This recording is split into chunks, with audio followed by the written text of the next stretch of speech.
78 degrees with sunshine in West Knoxville.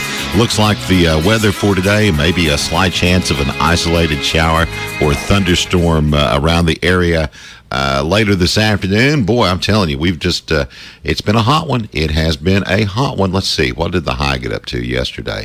Yeah, officially at the airport, we recorded a high temperature of 91 degrees, Trey. 91. Yeah. When I got in my car yesterday, it was 137. It's funny, I heard an interesting conversation this morning on, I guess it was Coast to Coast as I was coming in. I was listening in, and they were talking about how heat it will build in vehicles. So remember, with the heat going on right now, we're looking for a high today in the mid-90s again, low to mid-90s. So we're going to have the humidity around. And, of course, we want to remind you folks to take precautions during the heat. Watch out for yourself. Check on the elderly. Don't leave animals or anything in unattended vehicles or children or anything like that. Just use some common sense. We're joined this morning in studio by guest host Kenny Collins, filling in for Mike Howard this morning on The Rude Awakening. Again, Kenny, thank you so much for being with us. We appreciate you taking time to come over and guest host and fill in for Mike a little bit. No, it's a pleasure, Terry. I keep saying that it's always a pleasure, but it really is. I enjoy coming in here and speaking on various topics. And, we've had special guests this morning talking about Agenda 21. And, I agree that, Agenda 21 is going to go hand in hand with Obama trade. And we have two more guests coming on this morning. We have Representative John Duncan Jr., who I have a lot of respect for. He was one of only 7 Republicans that voted against the unconstitutional war in Iraq. And I say that it's unconstitutional because a war has to be declared to be constitutional. There were 6 members of the House of Representatives, Republicans, and only 1 Republican senator that voted against the Iraq war. Congressman Duncan is the only one still left in Congress today. He has voted when Dr. Ron Paul was out of office. He was going against the Federal Reserve, and they're manipulating the currency. He was fighting that fight until Ron Paul got back in office in 1996, and he's joining us this morning. We want to bring Congressman Duncan into the conversation this morning. Congressman Duncan, thank you so much for joining us on the Rude Awakening. Well, thank you for having me, and Kenny, thank you for having me speak over at UT back last year, I guess, and I certainly appreciate the work that you've been trying to do over there, and thank you for inviting me to be on this morning. No, thank you for coming on this morning. By the way, Congressman Duncan, you've got an open invitation to be on the show and join us anytime. Well, okay. Well, it's been a while since I've been on, but I certainly appreciate a lot of the work that you all do on your program. Well, thank you, sir. But no, thank you again for coming on this morning. And speaking of the UT, when you come to spoke at UT, that was a good. It was a pleasure having you speak at UT. Well, you had a good crowd there that night, and I really enjoyed that. It was a good crowd, and everybody enjoyed it. So thank you again for that. So, and by the way, you have some really good people working for you here at the Knoxville office. They are good people. So thank you. You mentioned that about my vote on the Iraq War. Some of your listeners might be interested. A couple of months ago, I had an article in the American Conservative magazine. In fact, 2 months ago today, and it would still be on there. People could still get it easily on the website of the American Conservative magazine. And I wrote an article about how the Republican Party used to be the peace party in this country. And in fact, when I wrote that when I was in high school, I remember reading something from the Republican National Committee that said Democrats start wars, Republicans end them. And it's a shame that we've in recent years some people have turned the Republican Party into the party of forever permanent war, because I don't think the American people, the great overwhelming majority of the American people, want us to be in forever permanent wars without end. Absolutely, and I was speaking earlier.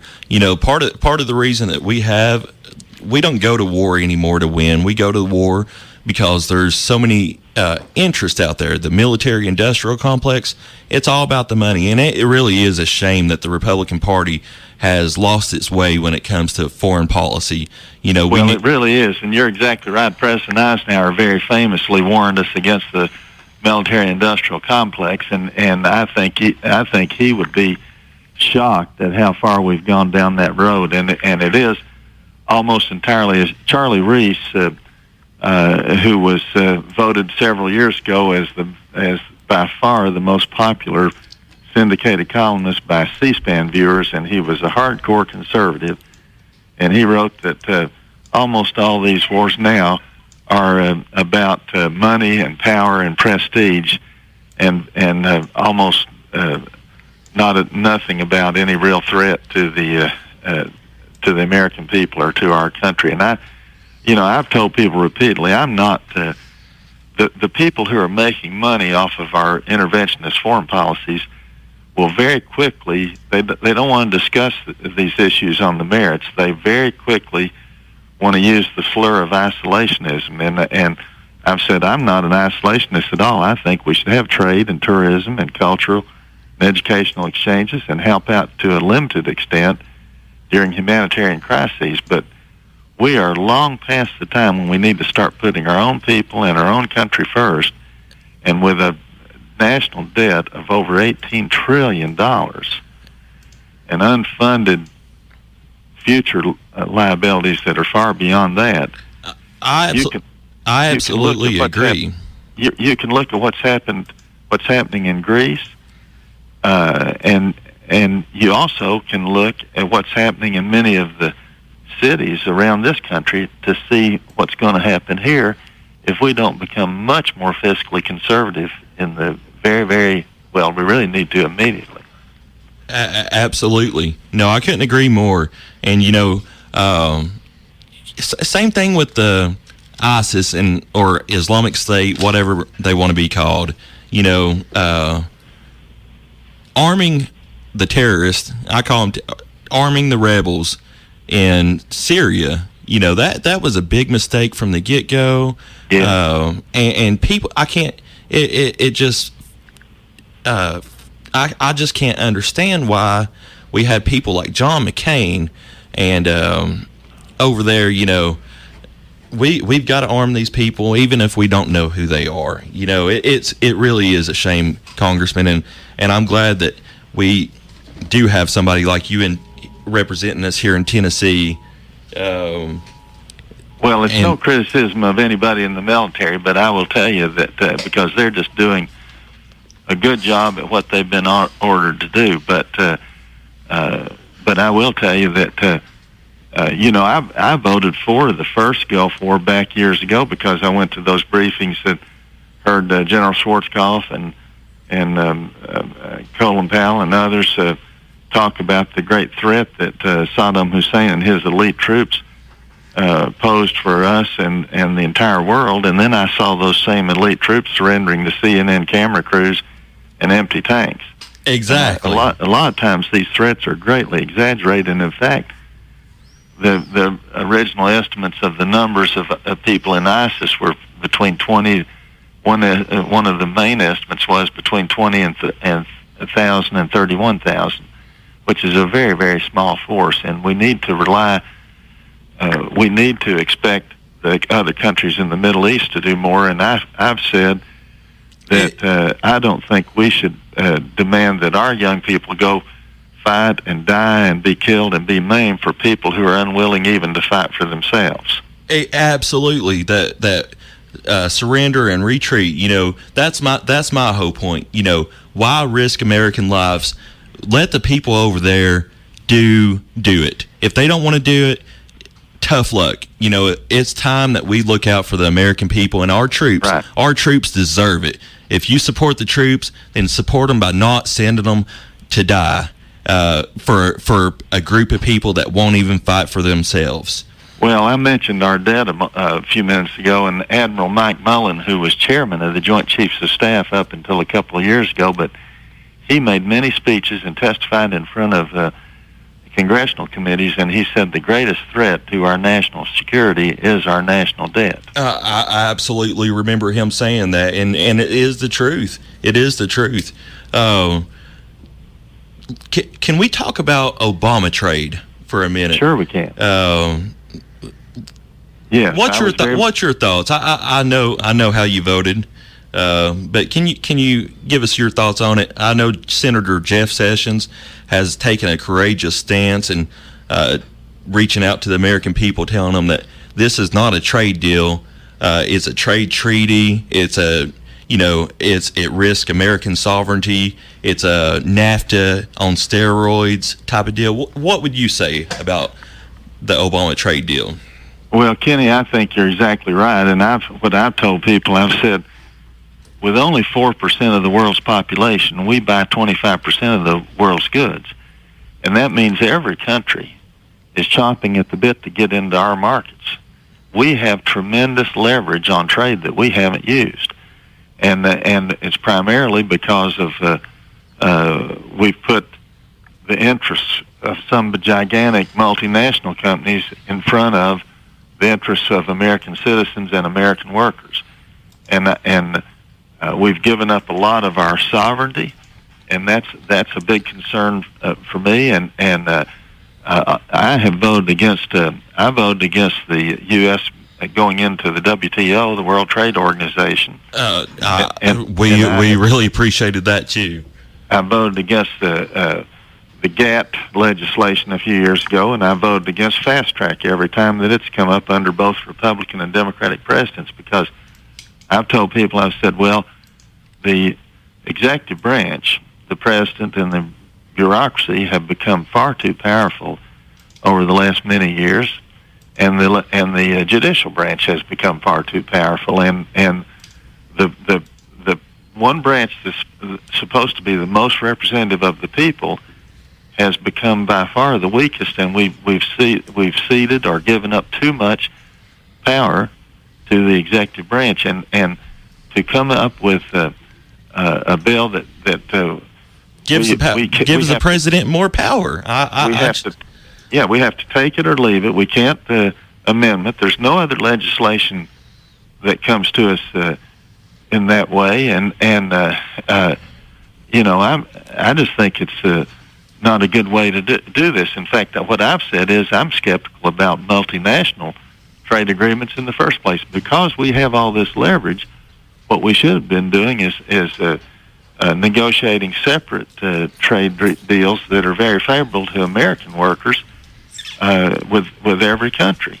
And I think the Chinese probably have laughed at us inside, because they would never accept a trade deficit with them or from us like we have with them. And then they make most of the members up here make themselves feel a little less guilty about voting for some of these things by voting for this trade adjustment authority, this trade adjustment assistance. Congressman Duncan, this is Trey Darbone. I wanted to ask you real quickly. I talked to Judge Napolitano earlier this week about this matter, and I wanted to ask you, with the vote for trade authority for the president, why is it? Because you mentioned the three branches of government not being equal right now in power, it seems.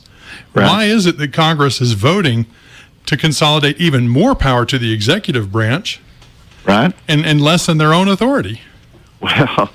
Well, you need to ask that question to some of these people that are voting for it, and what I was trying to get to is they pass this trade adjustment assistance, so they'll feel less bad about voting for this other bill. But I've said we shouldn't be passing bills in the first place that we know in advance are going to cost thousands of Americans their jobs. And then there's another part of this. I can tell you, I have never felt that I own this job, and I try to pay attention to my phone calls and my emails and so forth. And I can tell you, I was flooded, as were almost all members. I had hundreds of calls and letters and emails against this thing, and almost very, very little, almost nothing in favor. And that's one thing that I applaud you so much on, Congressman. Like I was bragging about your the folks here in at your Knoxville office. Your office, nobody can say this about you, but if you call your office and with a question or a concern, you're going to get a response, or they will call you back and help you out. That's one thing, and you are right about that. Well, thank you, Kenny, and I do have a very good staff, and I appreciate you saying that. And we try real hard. I mean, sometimes things fall through the cracks, but we get 1,000 to 2,000 letters and emails in a slow week, and 1,000 to 2,000 phone calls. So they really keep us busy. The most we ever got, we got 6,600 emails in one weekend, opposed to the big bank bailouts about 5 years ago. But going back to this trade just for one moment, I read this article in the American Conservative magazine by this law professor from Yale, and this is just one small thing. It says he talks about this. He says nowhere is this loss of sovereignty more clear than in the new enthusiasm for special investor-state dispute settlement mechanisms. It's called ISDS. ISDS gives foreign corporations the right to sue national governments for regulations that interfere with their expected profits. It allows multinational litigants to bypass the national courts and instead empowers panels of private arbitrators, most of whom are practicing attorneys who cycle in and out of arbitral work, the right to sit in judgment of national laws. I mean, our founding fathers would not believe, I don't believe, that I believe they'd be shocked if they knew we were allowing things like this or voting for things like this. It's unbelievable. Congressman, this is Terry West again, producer of the show. Can I implore you to can you hang with us a few more minutes this morning? We've got to take a quick break here, and I'd love to. Great information you've given us here this morning, and we're really appreciative of you being on. So if you'll hold on through the break, we'll come back and finish up the discussion with you. That, of course, is 2nd District Congressman Jimmy Duncan. We appreciate him being on the show with us this morning. Okay, let's take a quick break at 7:52, 8 minutes before 8 o'clock, 78 degrees. 94.3 WNFZ Knox Talk Radio, 7:56, 4 minutes before 8 o'clock. We continue this morning with the second hour of The Rude Awakening. We're joined in studio with guest host Kenny Collins this morning, filling in for Mike Howard. Mike will be back in a few days. And Kenny is joined on the phone again this morning by 2nd District Congressman Jimmy Duncan.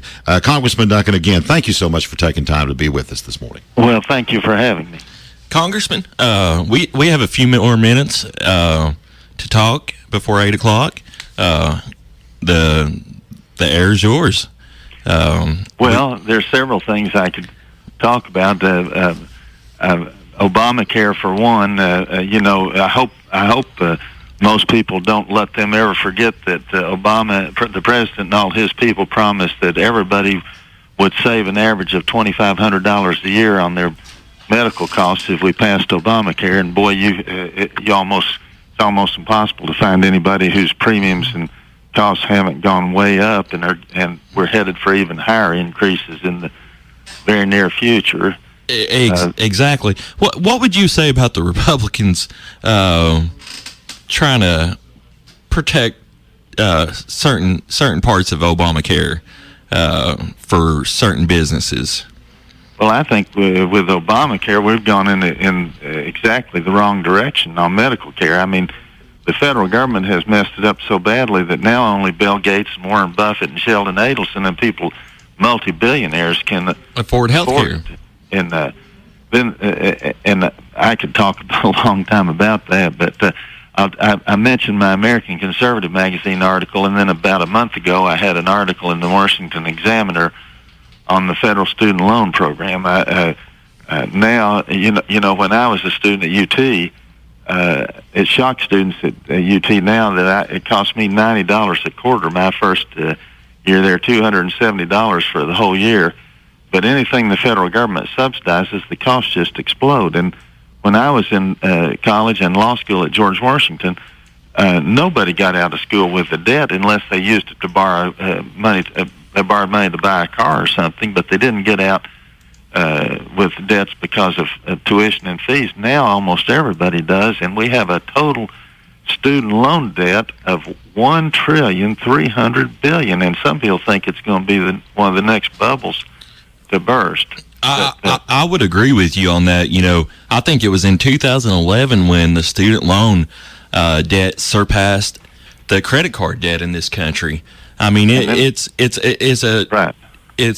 crazy, and you know. And in that article, I have suggested some solutions for that problem. And then finally, I know we're running out of time, but David Keene has been one of the leading conservative voices in this country for many years, and both he and Thomas Sowell have come out against our misadventures in Iraq and Afghanistan and the Middle East just in the last few weeks, and have a great respect for Thomas Sowell. And David Keene wrote this about, he said, the meld of realism and idealism that motivated the late Ronald Reagan was out, and a new crusader state was born. The concept of U.S. national interest was stretched beyond any rational meaning with the argument that democracies don't go to war with democracies.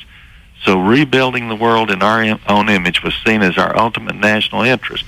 And David Keene says, even if one accepted this definition of the national interest, America took on more than we could possibly handle. The result is a generation of young Americans who have never known peace, a decade in which thousands of our best have died or been maimed, with little to show for their sacrifices. Our enemies have multiplied, and the national debt has skyrocketed. Second District Congressman John Duncan there. Again, Okay. Congressman Duncan, thank you so much. And you have an open invitation to be on the show anytime. We would love to have you. We've got to wrap up this hour. It's 8 o'clock.